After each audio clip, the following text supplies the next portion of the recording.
होए मिठड़िए, ओए होए मिठड़िए, डोगर दी बोली ते खंड मिठे लोग डोगरे। बिल्कुल भी नहीं सीखा, ये सब गॉड गिफ्टेड है, जो भी गला मिला है या जो भी म्यूज़िक की तरफ से, भगवान की तरफ से मिला है।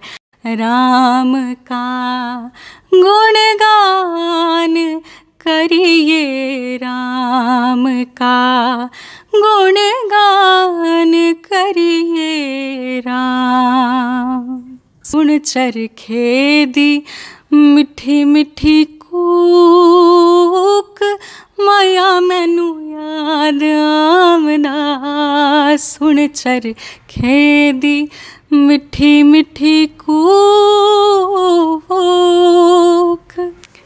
चेहरा है जैसे झील, हंसता हुआ कमल, या जिंदगी के साज पे छेड़ी हुई गजल। जाने बहार तुम तो किसी शायर का ख्वाब हो, चौदहवीं का चांद हो या आफताब हो, जो भी हो तुम खुदा की कसम लाजवाब हो। आदाब, स्ट्रेट लाइन में आप सबका स्वागत है। हम दीक्षा कुमारी से मिलने आए हैं और जैसे कि आपने अभी आवाज़ सुनी, ये मधुर आवाज़ जो है दीक्षा कुमारी की है।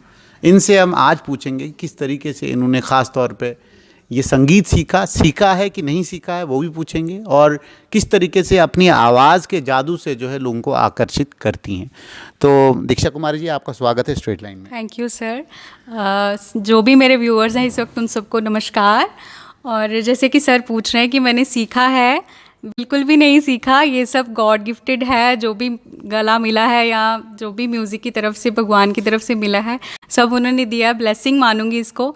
और थोड़ा सा बीच में मैंने सीखने की कोशिश की थी 1-2 महीना, बट पॉसिबल नहीं हो पाया, क्योंकि मेरे सर थे, एक गुरुजी थे जो रंगीले ठाकुर जी, जो कि रेडियो के थे, और उन्होंने सिखाया मुझे 1-2 महीने, बट वहाँ बजालता में बहुत दूर था यहाँ से जाना, मीरन साहिब से, तो फिर पॉसिबल नहीं हो पाया, मैं कंटिन्यू नहीं कर पाई थी, बट मैं ज़रूर सीखूँगी।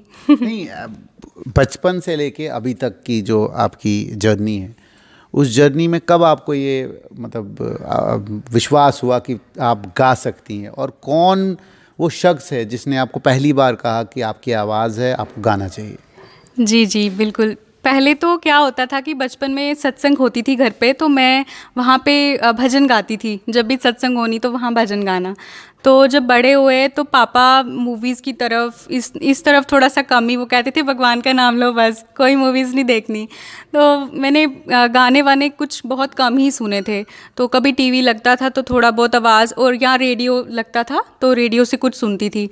तो क्लास 11th जैसे ही मैंने कॉन्वेंट स्कूल से जैसे 10th करी है, उसके बाद सेंट पीटर्स में गई, तो वहाँ केवल सर थे, हमें फ़िज़िक्स पढ़ाते थे, तो उन्होंने, वो खुद भी म्यूज़िक का शौक़ रखते थे, तो फर्स्ट टाइम जब क्लास में ऐसे डिस्प्ले और टैलेंट उन्होंने करा, तो वहाँ पे मैंने भी गाया, भजन ही गाया था, थोड़ा क्लासिकल टच था उसमें, तो उन्होंने बहुत तारीफ़ करी, और उन्होंने ही मुझे फ़र्स्ट टाइम जगाया कि हाँ भाई, तुम्हारे अंदर एक लाइट है जिसको म्यूज़िक बोलते हैं, सिंगिंग बोलते हैं, तुम्हें गाना है।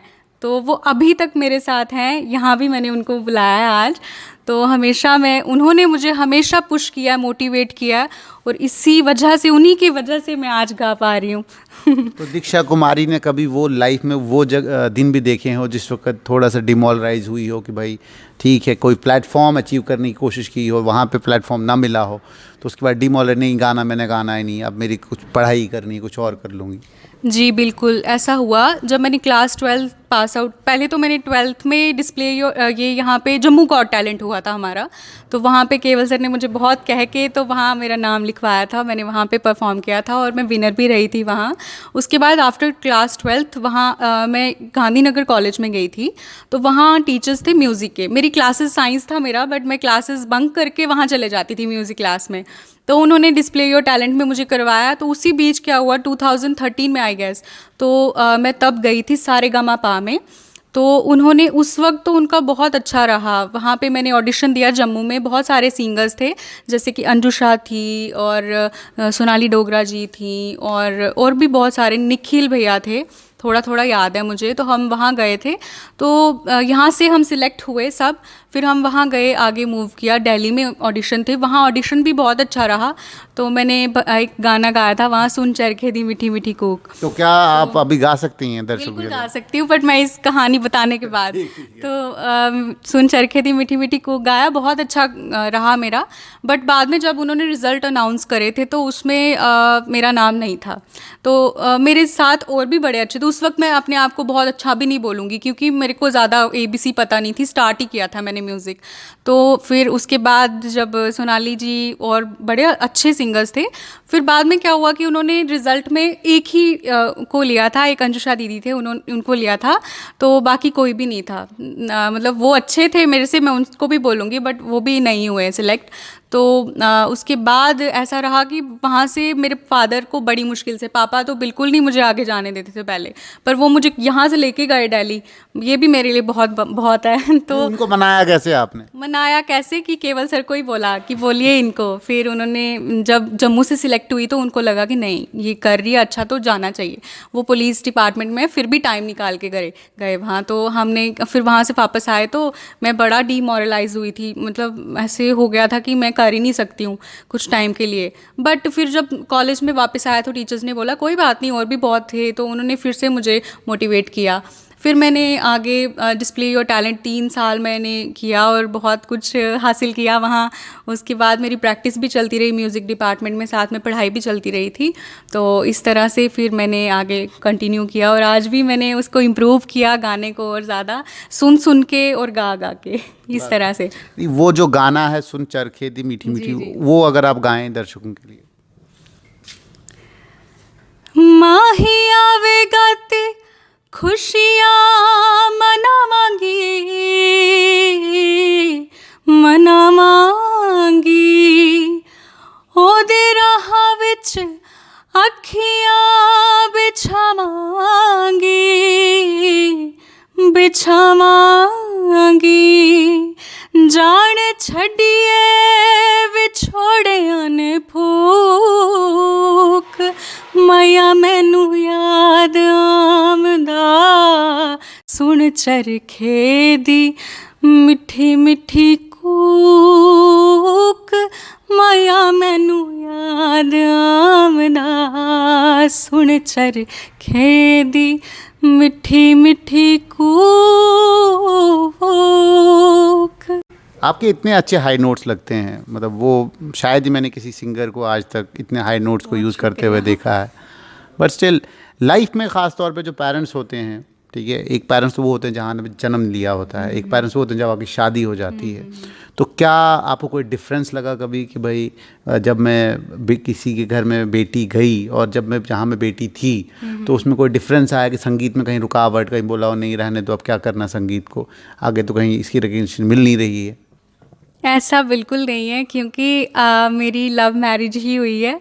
तो मेरे जो हस्बैंड है वो भी थोड़ा म्यूज़िक में इंटरेस्ट दिखाते थे, तो इसीलिए मैंने कहा ये बंदा फैमिली का है, इसी के साथ शादी करूँगी। तो मुझे आगे कोई मना भी नहीं करेगा। उस वक्त तो ये था, बट बाद में जब मैरिज हुई और उनसे बातें हुई, मुलाकातें हुई, फिर लगा कि नहीं, बहुत पायस हार्ट है उनका और काइंड जेनरस बोलूँगी उनको। और कभी उन्होंने मुझे मतलब रुकने नहीं दिया। आफ्टर मैरिज भी हर जगह सपोर्ट किया, स्टडीज़ में भी साथ रह के मुझे करवा रहे हैं, अभी भी करवा रहे हैं, और म्यूज़िक में भी मैं कर रही हूँ और वो मेरे साथ जाते हैं। अभी आज वहाँ पे 2 आवर्स लगे, 3 आवर्स लगे, ये बैठते हैं पेशेंस से वहाँ, कभी जल्दबाजी नहीं है। इवन मैं बोलती हूँ कि नहीं घर जाना लेट हो गया है, रात हो गई है, घर पे मम्मा और क्या बोलेंगे, बट फिर भी ये कहते हैं कि नहीं कर लो, कोई बात नहीं, इट्स ओके। तो ये मेरे साथ पूरी सपोर्ट कर रहे हैं मुझे। मैं बोलती हूँ ऐसा कुछ नहीं है कि मैरिज के बाद भी अगर ऐसा सोचते हैं लोग कि बड़ा फ़र्क आ जाता है, कुछ नहीं। अगर आप अच्छे हैं, अगर आप में जज्बा है कुछ करने का, अगर आप अच्छे हैं तो सब अच्छे हैं आपके साथ और सब आपको सपोर्ट करेंगे। तो आपने डोगरों की धरती पर जन्म लिया है, तो ख़ास तौर पे जितने भी दर्शक हमारे हैं वो कुछ डोगरी में भी आपसे सुनना चाहेंगे, तो क्या एक संगीत आपका कोई डोगरी का? बिल्कुल, बिल्कुल। ये तो मुझे सबसे पहले ही गाना चाहिए था बट फिर भी चलो मैं अभी सुनाऊँगी। बड़ा प्यारा सा मीठा सा सॉन्ग है, छोटी सी एक लाइन गाऊँगी मैं। ओए होए मिठड़िए, ओए होए मिठड़िए डोगरे दी बोली ते खंड मिठे लोग डोगरे। मिठड़िए डोगरे दी बोली ते खंड मिठे लोग डोगरे। बहुत खूब। इतना अच्छा गाने के बावजूद जो है आप अभी तक सोशल प्लेटफॉर्म पे उतने एक्टिव नहीं हैं, इसकी वजह मैं जान सकता हूँ? मैं थोड़ा सा ये रहा है कि स्टडीज़ की तरफ ही रही हूँ, मुझे टाइम ही नहीं मिला। अभी शादी के बाद थोड़ा सा वक्त मैं निकाल रही हूँ कि नहीं ये मुझे छूटना नहीं चाहिए, क्योंकि केवल सर हमेशा कहते हैं, वो मेरे आइडियल हैं, सब कुछ हैं, तो हमेशा मुझे कहते हैं कि देखो तुम्हारा जन्म ही इसके लिए हुआ है, तुम जो मर्ज़ी करते रहो ना, तुम्हारा जीवन सफल नहीं है अगर तुम सिंगर नहीं बनी। तो अब मैंने एक कसम ही खा ली है कि नहीं अब छोड़ना नहीं है, कि करना ही करना है, जैसे भी टाइम निकालूंगी। लाइफ के सब चीज़ें चलती रहती हैं बट अपने लिए जो मतलब जो मैं हूँ असल में, उसके लिए मुझे टाइम निकालना है, तो इसलिए मैं वक्त निकाल रही हूँ अब। गवर्नमेंट ने फिल्म पॉलिसी लाई हुई है जम्मू कश्मीर की, उस फिल्म पॉलिसी पहली बार तारीख में जो है जम्मू कश्मीर की फ़िल्म पॉलिसी ड्राफ्ट हुई है। क्या फ़िल्म पॉलिसी में जो आर्टिस्ट हैं, ख़ास तौर पे जो ऐसे एक रॉ आर्टिस्ट होते हैं, एक परफॉर्म्ड आर्टिस्ट होते हैं, जिन आर्टिस्ट ने सीखा होता है प्रॉपर, जिन्हें एजुकेशन उसकी ली होती है, तो आप क्या रिकमेंड करेंगी लेफ्टिनेंट गवर्नर मनोज सिन्हा को भी कि इस फिल्म पॉलिसी में उन आर्टिस्टों को भी जगह मिलनी चाहिए जो रॉ हैं, जो हमारा ओरिजिनल टैलेंट है इस पूरे यूटी का, तो उनको भी जो एक स्कॉलरशिप, एक सपोर्ट मिले, और उसके बाद जॉब्स का इसमें जो है कहीं ना कहीं प्रावधान हो कि कॉलेजेस में या स्कूल एजुकेशन में भी उनको जॉब, या स्टेट परफॉर्मिंग आर्टिस्ट की एक पोस्ट हो जिसमें कि उनको एब्जॉर्व किया जाए कि एक आर्टिस्ट अगर गाता है, उसकी आवाज़ है, उसमें माँ सरस्वती का एक रूप है, उसको भी जगह मिलनी चाहिए कि वो उस अपने आर्ट को ज़िंदा रखे। बिल्कुल सर, जैसा आप कह रहे हैं कि जॉब्स के लिए, उसके लिए तो प्रोफेशनली आपको डिग्री करनी ही पड़ेगी। मतलब आप स्कूल में जाके बच्चे को पढ़ाओगे तो वही ना जो आपने सीखा है, तो उसके लिए पढ़ाई तो मस्ट है। बट अगर ऐसे फिल्म प्लेटफॉर्म में देखें, वहाँ पे मुझे लगता है कि कोई ज़रूरत नहीं है डिग्री की, किसी चीज़ की भी। अगर आप में टैलेंट है, आप अच्छा कर रहे हैं दूसरों से, तो वहाँ पे एक प्लेटफॉर्म ज़रूर मिलना चाहिए उन सिंगर्स को या उन आर्टिस्ट्स को, कोई थिएटर का हो या किसी भी मतलब उसमें हो, किसी भी कला का हो, उसको मौका मिलना चाहिए कि वो आए आगे और वो लोगों को दे जो उसके अंदर है, वो एक सेवा ही हो जाएगी, क्योंकि सबको तो चीज़ें नहीं मिलती हैं, कुछ गिफ्टेड भी होती हैं, तो उनको भी सेम प्लेटफॉर्म मिलना चाहिए जैसे दूसरे आर्टिस्ट को जिस मिलता है। तरीके से वर्षा जम्वाल, यासिर हुसैन, उसके बाद अंजू शाह, जितने भी हमारे अभी यंग बडिंग, जो रिंकू जी हैं हमारे यंग बडिंग आर्टिस्ट हैं खासतौर पर जम्मू से, वो बड़े एक्टिव हैं सोशल प्लेटफॉर्म्स पे, उनको जगह भी मिल रही है। तो क्या आने वाले वक्त में दीक्षा को भी जम्मू के लोग देखेंगे कि उनकी भी कोई एल्बम, कोई ऐसा गीत अपना जो है वो लॉन्च होगा? जी जी बिल्कुल, माशाल्लाह होगा। देखिए एक्चुअली क्या है कि मैं कभी एक्टिव ही नहीं हुई हूँ, मैंने कभी टाइम ही नहीं दिया। मैं स्टडीज़ में ही रही हूँ और 2 ईयर्स से मैरिज हुई है, तो उसके बाद भी थोड़ा स्टडीज़ में ही इन्वॉल्व हूँ, अभी भी हूँ। बट मैंने कभी आगे आने की कोशिश ही नहीं की। सब कर रहे हैं वो इसीलिए कर रहे हैं कि क्योंकि वो निकले हैं घर से, बाहर आके वो काम कर रहे हैं, तो मैंने कभी ट्राई नहीं किया। बट अभी मैंने सोचा है करने का और कर रही हूँ, तो देखो आप आज यहाँ बैठे हैं। तो मुझे लगता है कि ज़रूर आने वाले टाइम में सबसे अच्छा करूँगी। सबसे अच्छा करोगे। तो आखिर पे, क्योंकि दिवाली का पावन अवसर जो है वो कल है, ठीक है, तो ख़ास तौर पे जो दर्शक देख रहे हैं उनको भी आप अपनी विशेष दें, और दूसरा आखिर में कोई एक मधुर सा गीत जो है अपने दर्शकों को सुनाएं। जितने भी लोग मुझे सुन रहे हैं, देख रहे हैं, उन सबको हैप्पी दिवाली।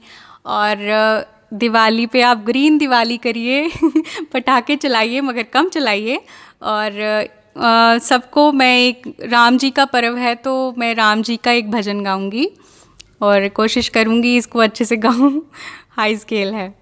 राम का गुणगान करिए, राम का गुणगान करिए, राम प्रभु की भद्रता का, सभ्यता का ध्यान धरिए। राम का गुणगान करिए, राम का गुणगान करिए Ram. Thank you. Straight line की तरफ से भी हमारे सब दर्शकों को जो हमें देखते हैं, सुनते हैं हर दिन और हमें फॉलो करते हैं, उन सब को हमारी तरफ से शुभ दीपावली। और ये मधुर आवाज़, और ख़ास तौर पर मैं ये कहूँगा कि जीता जागता माँ सरस्वती का स्वरूप, जिसमें इतना अच्छा गाना और ख़ास तौर पे इतना अच्छा भजन जो आखिर पे इन्होंने गाया, ये दर्शाता है कि एक आर्टिस्ट, एक कलाकार की जो जुस्तजू, जो पैशन होता है वो किस में होता है। तो आप सब जुड़ते रहें हमारे साथ, हम ऐसे ही कलाकारों से आपको रूबरू करवाते रहेंगे, मिलाते रहेंगे और आवाज़ सुनाते रहेंगे। और हमारी तरफ से शुभ दीपावली आप सबके लिए।